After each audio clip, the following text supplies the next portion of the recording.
Black Myth Wukong. Is it really that good? I admittedly had my doubts at the start. Still have some, honestly. But currently, it's kind of not looking bad. So let's see. Black Myth Wukong. This is a big action combat adventure from Game Science. This is a mobile developer jumping into their first big console PC game. Now, this game has been slowly hyped up A red flag for sure, though. for years, from its graphics to its character and story, and we've been cautiously keeping an eye on it. Now, keep in mind with this video, this is my first impressions after the first like 13, 14 hours. The water looks pretty fine. Admittedly, again, completely unrealistic considering there's always some kind of almost reflection in not still water. But still pretty good. I like it. Definitely something you want to highlight if you want to display how good your game looks. Hours or so, but I'm actually liking this one more than I expected. It's flawed for sure, but I think if you had your eye on this and you were hopeful, yeah, it's pretty cool. It's ambitious, and even where it stumbles, I think this is a great debut for this studio. My favorite part of the game is when you get to turn into a ladybug and get to see two monsters go at each other, you know, and oh, look at this, my fist, you're behind style. Yeah. And just so you know, I've been playing a review copy on PC. That's where all this footage is. And all of this gameplay footage you see here is... What do you mean, bull god? This doesn't look like a bull at all. This looks like a djinn. The hell is this? See what I mean? If the ancient beasts of the myth just get to choose their own pronouns. Now this djinn-looking thing without the djinn bottom half, I guess, is now just a bull god. They're free. So that was a joke if you didn't get it, but you know, still. If you haven't already heard this, it's important to note that Black Myth Wukong is inspired by the 16th century classical Chinese novel Journey to the West. Now, this to me, I'm pretty sure everyone in their dead grandma has already received this news. Yes. Is one of the game's defining bits. It's why I was interested. You play as a badass monkey with a staff and you go on a really varied adventure fighting zombies and creatures, rat kings, evil ancient monks, dragons, you name it. This is a fairly linearly structured game with some diversions. It's not really a Souls-like, like many people expected. Sure, you rest and level up at like bonfire checkpoints, but that's really where the comparisons end. This is an action combat adventure with light. I, by the way, love it how Dark Souls fanboys are gonna be like, oh yeah, Dark Souls is the first game to ever create resting at a checkpoint, a save location. A bonfire doesn't mean that that's a unique idea, okay? Listen, typically fires are resting spots. It just makes sense. Dark Souls fans, please stop. You're embarrassing yourself. RPG elements. You have some stats to worry about, but you're not upgrading like a multitude of stats like endurance and strength and magic and intelligence. No, it's all just focused on, you know, the basic level. Oh, what the hell was that? That was some kind of lag spike. Up and simple loot and character progression through a skill tree and some other tricks along the way. Now, your character as a baseline has a heavy and light attack as well as a dodge. A lot of it is based around focus points, so you need to dodge and strike and do well to build this up, or hold a button to waste some stamina and charge it up, and then bam. When you have these points, you can launch a more powerful heavy attack that can often stagger enemies and have other bonuses. You can also deflect certain enemy projectiles, but otherwise, your main defense is really just dodging like crazy. Perfect dodges are rewarded with a satisfying effect and a little bonus, so get that focus stored up and hit triangle at the right moment and Ooh. Bam! A Monster Hunter greatsword level slam dunk that just feels so satisfying to properly pull off. There are also multiple stances that are swappable on the fly. I find it extremely offensive that the Black Wind King is not nor wind nor black. With the D nor has a crown. I feel duped. Pad. These stances are really just variations on the monkey's staff. Oh, did I forget to mention that it's like a staff that can transform? Because that's part of the ancient lore, man. Get with it. Whoa! No one ever has heard about that, so you... Stop. These don't change your entire fighting style, but they do matter the most with that charged heavy attack for situational shakeups. There's the big heavy slam, which is just so satisfying. I tend to stick with that as the main, but then there's the elevated staff where the monkey perches atop it like a tall pole, avoiding some damage while also charging up a big downward slam. There's more, and I'm still experimenting with them, but I'll let you discover. Dude, I want so... That should be honestly a range combat style where you just use the staff and expand it. And again, no one talks about this, but one of the things that no one talks about the staff is the fact that it can change its weight. They seem pretty situational, and I've had a tendency to only swap to and use them in specific instances, more than just having them equipped and using them consistently. Even still, sometimes it's tough to learn where exactly a stance might work, because enemy attacks are so insane and aggressive, it can take a lot of trial and error to really get what the hell you're doing with a stance. A lot of the times you're given these stances and then their use case isn't really spelled out for you. You gotta just figure it out. Oh no, thinking for yourself, how is that even a thing? But still, I kind of like these implementations. No, seriously, how is that even allowed at the modern day? Along with that, you have a magic meter that you can spend on special abilities. The first one introduced... Again with the stupid water effects. I hate modern game water effects. It's like, none of these people have ever been to the... Well, it's not the beach. In the beach there's waves and it's different. But it's like these people have never been swimming in a river. Like, what the hell is this? This is not how water functions, you know? You don't move forward and create some kind of wave in front. What the? I hate life. To you as a temporary and pretty. I'm not being also pedantic about this. I know it seems like that slightly, but you need to understand that almost no modern game does water mechanics properly nowadays. It's insane. You get perfect reflections and rain and stuff. That doesn't happen in real life. Short enemy freeze, like catching them for just enough. The same way this doesn't happen in life. Time to land a few hits. Some of these abilities are offensive, some that help a little bit in the defense department, and they're... Again, is this in the video? Some that help a little bit in the defense department. Oh, it is in the video. I thought it's me, but no, this is the video. And they're paced throughout the game and seem effective, but more importantly, entertaining and fun to pull off at the right moment. It's just so good to screw over an enemy at the last second. These are on cooldowns, but the bigger challenge and strategy build 360, nice, is not burning your entire magic meter before getting to a challenging enemy where you're really gonna need it. You're also essentially defeating certain enemies and collecting some of their abilities. Our hero character is canonically like a shapeshifter, and throughout the game, you defeat and earn the ability to transform into these enemies temporarily. There's a full transformation where like you can temporarily become a different creature and walk around and kick ass, or ones that you trigger and you will transform for a moment for like a quick thing, or like a big special one-hit attack, or like a poison blast, stuff like that.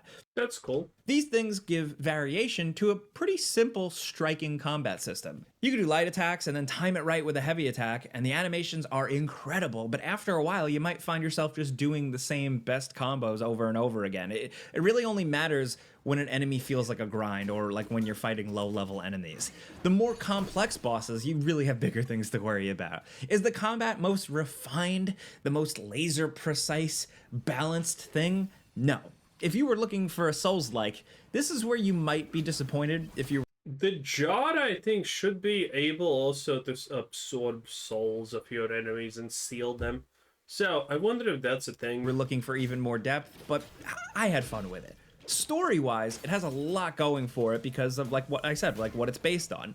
I only know the basics of Sun Wukong, but I was really just here for the ride and to be exposed to Chinese myth. You get mysterious tales, beautiful vignettes, thoughtful quotes, really well-designed and cool-looking characters and cinematic action framing, but I didn't really get a good feel for a sense of story. You just kind of go along, things happen, and characters say things and quote random things, and it really does not do a good job of ushering people into these ancient...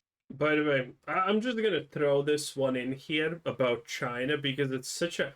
China's history is such a stupid disaster. China is one of the greatest failures of history.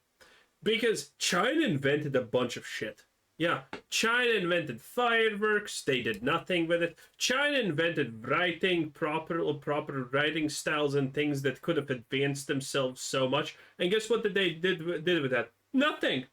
China over the decades, in old times, created a bunch of stuff. And the irony is they literally did nothing with it. They just sat at marvelous inventions until someone, not retarded, got a hold of them, and then they actually put them into use and made the world different. China's history is such a unanimous failure to capitalize on things they themselves somehow magically made. It's insane. They have made so much and done so little. They are the greatest failures of history, almost. Tales. I was still curious the whole time and had fun seeing cool stuff, but I wasn't like compelled or emotionally invested. It's just like a sequence of really cool stuff. Now, the game is structured in chapters.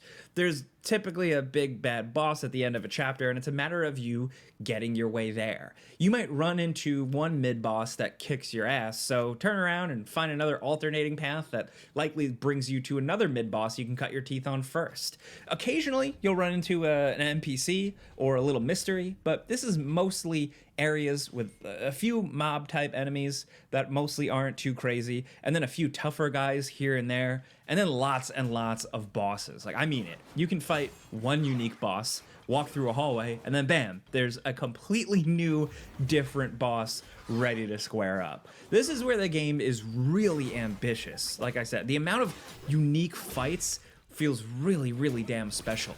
The amount of times I was in a glorious, over-the-top, brutal fight with, like, you know, screen-filling animations and explosions, thinking, oh man, this has to be the end of this whole chapter or sequence. You know, maybe I'll get a big cutscene or something. And then I finally beat them, and then nope, that was just a regular pedestrian boss in the middle of a level with another one right around the corner. A mid-boss in this game rivals some of the best bosses in other like regular action games, and that's really damn impressive. From the level of challenge to the music and setting to the like the over-the-top crazy movesets of some of these enemies, it's just nuts. And I've been having a lot of fun just consistently. Well, yeah, the whole game is obviously designed around just you killing bosses, so it does make perfect sense. Encountering new cool stuff. It makes it feel really well paced, and also got me a little addicted, man. Like Yellow Robed Squire, not calling him. I forgot what is the board's name? Sinbad, Hakuna Matata. Well, what is their name? I have forgotten. Well, at least he's kind of yellow and he's wearing a robe. I kept playing after I said I'd stop because I just wanted to see the next new thing. By the way, this game is going to have crazy missions because you need to, again, you need to understand China, okay? One of the things that you need to understand about China is they love their insane names, okay?